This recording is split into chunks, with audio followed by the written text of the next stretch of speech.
मेरे हस्बैंड यहाँ पे है, मेरी माँ यहाँ पे है, ये लोग कुछ कर देगा। मुझे क्या पता था कि मैं फाइट दे रही हूँ और ये लोग मेरे बाबू को ख़त्म कर देंगे।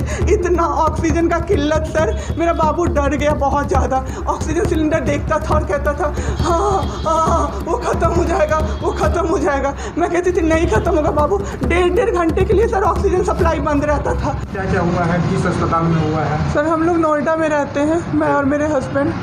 अभी होली में हम लोग बिहार आए हुए थे सर, होली मनाने के लिए पूरी फैमिली का गेट टुगेदर था। 9 अप्रैल को मेरे हस्बैंड की तबीयत ख़राब हुई, फीवर हुआ उनको काफ़ी तेज़। हमने कोरोना का 2 3 बार टेस्ट करवाया, नेगेटिव आया।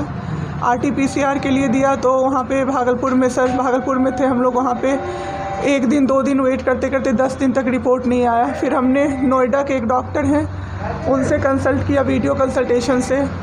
उन्होंने बोला कि CT चेस्ट करवाना है। हम लोग भागलपुर गए और CT चेस्ट करवाए तो उसमें उनका इन्फेक्शन आया।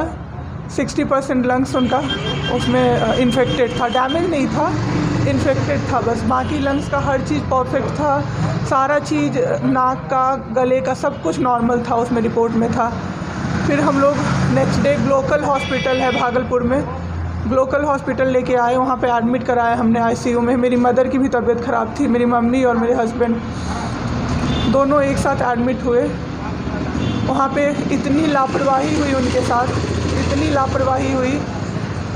डॉक्टर्स आते थे बस विज़िट के लिए, 10 मिनट देख के गए। उसके अलावा जितने भी वहाँ पे नर्स थे, कंपाउंडर्स थे, सारे के सारे जल्लाद थे सर।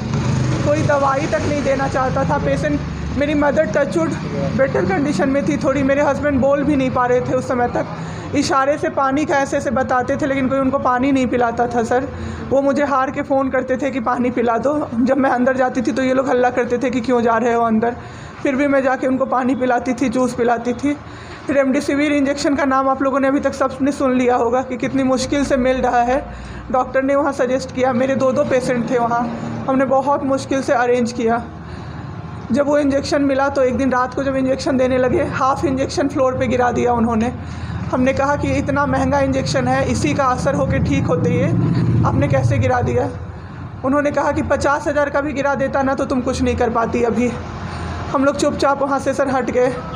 थोड़ी देर बाद वहाँ पे मेरे हस्बैंड को मैंने देखा कि उन्होंने 2 3 बार पॉटी किया था, यूरिन पास किया था, कोई क्लीन करने नहीं आ रहा था सर। 6 घंटे से वो उसी गंदगी पे पड़े हुए थे।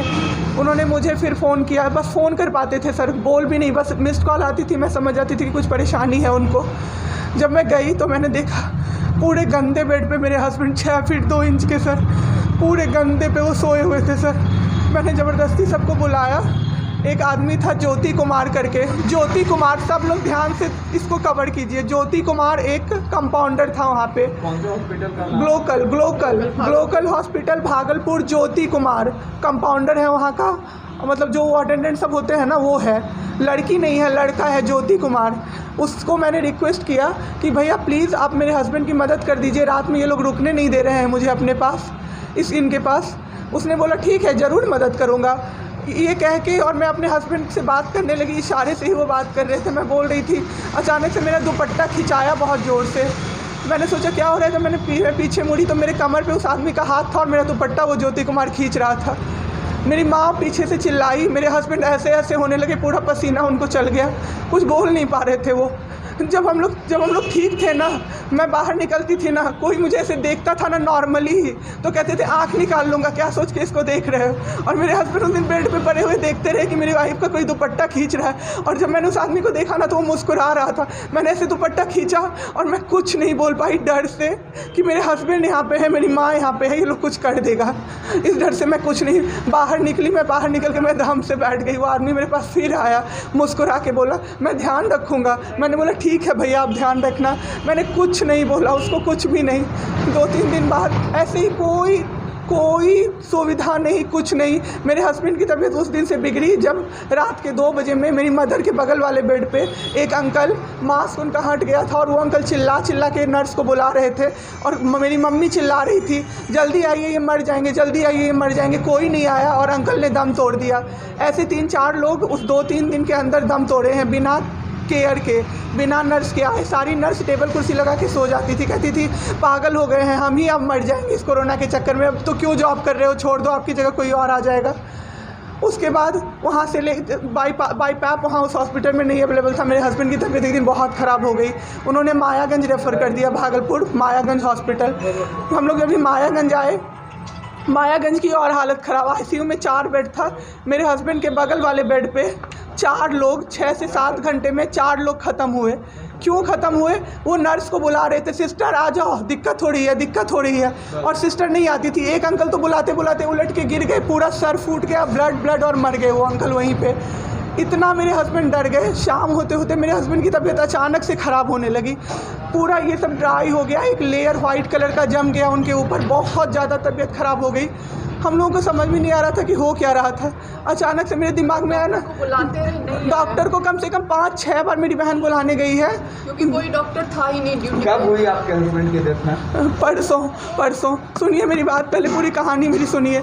मेरी बहन 5 बार 6 बार गई है बुलाने डॉक्टर को मायागंज में, तो डॉक्टर क्या कह रहे हैं, यार रात में भी सोने नहीं दोगे, रात में भी सोने नहीं दोगे। जब हमने देखा जाके सर, तो लाइट ऑफ, इमरजेंसी के नाइट डॉक्टर्स का लाइट ऑफ, और सब नीचे बिछा के मूवी देख रहे हैं और सो रहे हैं, और दरवाज़ा तक नहीं खोला सर।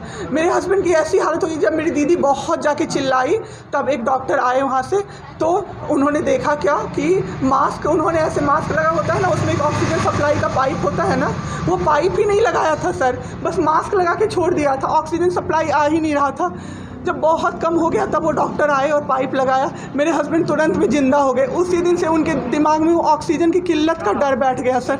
बहुत 7 घंटे बिना ऑक्सीजन के रहे सर, लड़ते रहे। फिर उस दिन इतना वो डर गए, वो बोले नहीं अब हमको कहीं बाहर लेके चलो। दिल्ली में सर हमने बेड का किया, बहुत पता नहीं था, दिल्ली में कहीं भी जगह नहीं था। हम पटना आए, राजेश्वर हॉस्पिटल में सर पटना आए। यहाँ पे इन्होंने कहा आईसीयू में अटेंडेंट नहीं अलाउड हैं, नहीं जाओगे आप। मेरे हस्बैंड रोने लगे कि मेरी वाइफ को बस भेज दो, वो रहेगी तो मैं ठीक हो जाऊँगा। इन लोगों ने नहीं अलाउ किया सर। मैंने देखा एम्बुलेंस से हम लोग भागलपुर से पटना आए थे राजेश्वर, रास्ते में उनको 3 बार पॉटी हुई थी सर। उसी गंदे बेड पे उनको 4-5 घंटे राजेश्वर में सुलाया रहा। मैं 10 बार जाके बोली बाहर से कि सर प्लीज़ बेड क्लीन कर दीजिए, वो हम लोग देख लेंगे ना। एक डॉक्टर निकले, मैंने बोला, वो मेरे हस्बैंड अंदर से ना बोल नहीं पा रहे थे ना, अंदर से ऐसे कर रहे थे, बुला रहे थे सबको। मैंने कहा सर वो बुला रहे हैं किसी को बाहर से, तो एक डॉक्टर मुझे कहता है अरे छोड़िए ना, वो छोड़ा तो ऐसे ही बौखला रहा है जब से आया है। मैं उस समय कुछ नहीं कर पाई सर। उसके बाद उनका ऑक्सीजन लेवल जब 37 हो गया, तब मेरे साथ मेरी दीदी थी, मेरे जीजा जी थे और मेरे जेठ थे। तब मैंने अपने जीजा जी को बोला कि अब मेरे से नहीं रहा होगा, मुझे किसी तरह से अंदर भिजवाइए। तब उन्होंने ज़बरदस्ती मुझे अंदर भेजा और 37 से 74 मैंने कर दिया 10 मिनट में। मेरे बाबू का ऑक्सीजन लेवल मैंने बढ़ा दिया। उसके बाद इन लोगों ने मुझे बोला, मैंने बोला सर अटेंडेंट अलाउड है, सारे के अटेंडेंट बैठे हुए थे। तो एक डॉक्टर ने मुझे बोला अटेंडेंट अलाउड नहीं रहेंगे तो कैसे काम चलेगा, सब तो कोरोना से बीमार पड़ रहे हैं, हम लोग कितना देखें, हम लोग क्या मर जाए खांसते खांसते सबको देख के, बैठिए चुपचाप और देखिए। 15 दिन तक सर एक टेबल पे एक लगातार मैं बैठी हूँ। आज 1 महीना पे मैंने ब्रश किया है सर, 1 महीने पे ब्रश किया है मैंने। बाबू को बहुत ठीक कर दिया, इतना स्ट्रॉ लगा के सर, मास्क के अंदर से स्ट्रॉ लगा के बाबू को मैंने जूस, दाल, रोटी सब कुछ पिलाया सर। इतने ठीक हो गए ना कि जो डॉक्टर फर्स्ट डे बोला था ये बचेगा नहीं, वो डॉक्टर सर 3-4 दिन बाद कहता है टचवुड क्या कर दिया आपने इनके साथ, ये तो एकदम ठीक हो गए, गजब का फाइट दिया आप दोनों ने मिल के। मुझे क्या पता था कि मैं फाइट दे रही हूँ और ये लोग मेरे बाबू को ख़त्म कर देंगे। इतना ऑक्सीजन का किल्लत सर, मेरा बाबू डर गया बहुत ज़्यादा। ऑक्सीजन सिलेंडर देखता था और कहता था हाँ वो ख़त्म हो जाएगा, वो ख़त्म हो जाएगा। मैं कहती थी नहीं ख़त्म होगा बाबू। 1.5 घंटे के लिए सर ऑक्सीजन सप्लाई बंद रहता था। बाद में हमें पता चला ये लोग ब्लैक मार्केटिंग कर रहे हैं अंदर में ऑक्सीजन सिलेंडर का। जो अस्पताल वाले हैं ना, वो ऑक्सीजन सप्लाई बंद कर देते थे ताकि बेचैन होके लोग खरीदें उन्हीं से। हम भी खरीदे सर, मैंने भी खरीदा, क्या करते हमें भी तो चाहिए था। परसों सर सुबह में हमारे पास एक ही सिलेंडर था, पाइपलाइन बंद हो गया। मेरे हस्बैंड को बाईपैप लगा हुआ था, उनको 2 सिलेंडर से जाना था, एक ही सिलेंडर था। सिलेंडर मांगते मांगते कहीं नहीं मिला सर, मेरे हस्बैंड ख़त्म हो गए। इन खबर चैनल को सब्सक्राइब करें।